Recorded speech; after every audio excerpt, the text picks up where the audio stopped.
evolution of connecting our computers to the internet has been changing over time. Back in the bad old days, it used to be over dial-up, and those speeds tended to be around 56 kilobits per second. Since then, people connect in a variety of different ways. Most people these days are connecting primarily over a phone line using a technology called DSL. That usually gives you speeds of around 5 to 10 megabits per second. Here where I'm sitting, I actually happen to be connected over a coaxial cable. That gives me speeds usually between 10 and 15 megabits per second. Interestingly, because of the rollout of 4G wireless networks here in Canada, on my mobile devices, I actually can get speeds of up to 30 to 40 megabits per second wirelessly. That's unlikely to last. As more people get on that network, it'll probably slow down. Interestingly, there are also people who have access to fiber optic. Now, sometimes it's right all the way to their home. Sometimes it's maybe 50 to 100 feet outside their home. Those people can get speeds of 30 megabits per second, 50, 100, in some countries, even faster.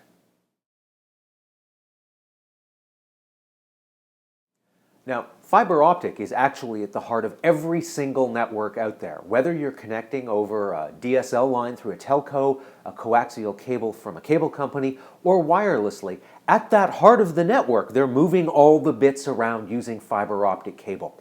The real issue is, how do you get that data from the fiber optic core of the network into your house? And that's where the last mile becomes so important.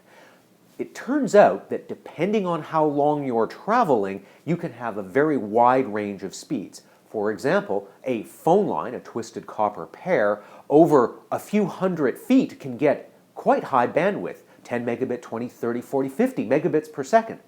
Over 10,000 feet, a couple of miles, that same technology will give you much lower speeds, 3 or 5 megabits per second. So what technology is being used over the last little bit of distance? The kind of technology matters and the distance matters.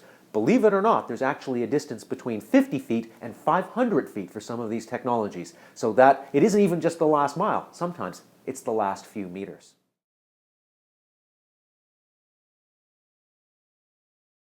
Obviously, the best solution for everybody would be to have a fiber optic cable all the way into our homes, connected to our wireless router, and then we would be getting these enormously wonderful speeds. There are flavors of fiber optic technology, but they really don't matter. The general rule of thumb is fiber is fast.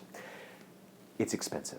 Getting that fiber optic cable not close to your house, but all the way to your house is enormously difficult, especially in cities where digging up the roads is expensive and frowned upon. The cost per home is somewhere in the area for an existing community of somewhere around $800 to $1,000 per home to actually have the fiber all the way to your house. That's a lot of money, and one of the problems is that in a new community it's easy to install fiber. In an existing community it is not merely expensive, it is disruptive, and most people are pretty happy with 5, 10, 15 megabits from the wires that are already connected to their house. So the idea of getting fiber to every home is one that has been a significant challenge, not just in Canada, not just in North America, but around the world. There are some countries that have moved in this direction, but the price tag for these things is measured literally in the tens of billions of dollars. Now, when you compare that with some other expenditures, you might say, well, that's not so bad, but up until now, people's willingness to pay for broadband rollouts to 100% of homes has been very low.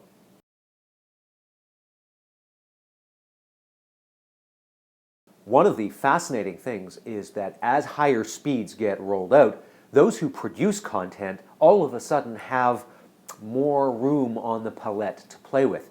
Most people these days probably shoot most of their stuff in 1080p. However, there are new emerging standards. 2160p, also known incorrectly as 4K. 4K is the digital standard. Ultra HD is the better, more accurate name. Those file sizes are much, much larger. Attempting to distribute 4K content, Ultra HD content, is very, very difficult over traditional cable or telco internet access.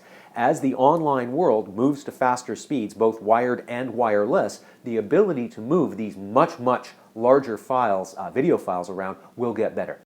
But if you think about it, over the average internet connection, if you have a single Wi-Fi router and multiple people in the same house, higher speeds may mean perhaps not 2160, but more 1080s as people share the same common internet service provider access through a single Wi-Fi router and have multiple users inside the same household. So that ability to have multiple streams is probably going to be a significant benefit as the last mile pipes get wider. As the pipes get wider, I would expect to see online video moving more and more to offering these high quality, high def, ultra high def versions of video content. So that's the first thing. Next, I think people are going to watch more minutes because it's higher quality, because it's more interactive. So we would expect, first of all, quality goes up. Next, minutes go up. How much do they go up? We already watch a lot of video, but the internet video portion of that, the over-the-top portion, is almost certainly rising at much faster than 100% growth year over year. It has not yet had a significant impact on the number of minutes of traditional video content the average Canadian watches. Minutes are more or less flat year over year, but we will watch more minutes of internet video at higher quality, which means the number of megabytes we end up watching, the number of gigabytes we end up watching, is almost certainly going to go up. As a very rough metric, the growth in demand is roughly 100% year over year, and most of that is video.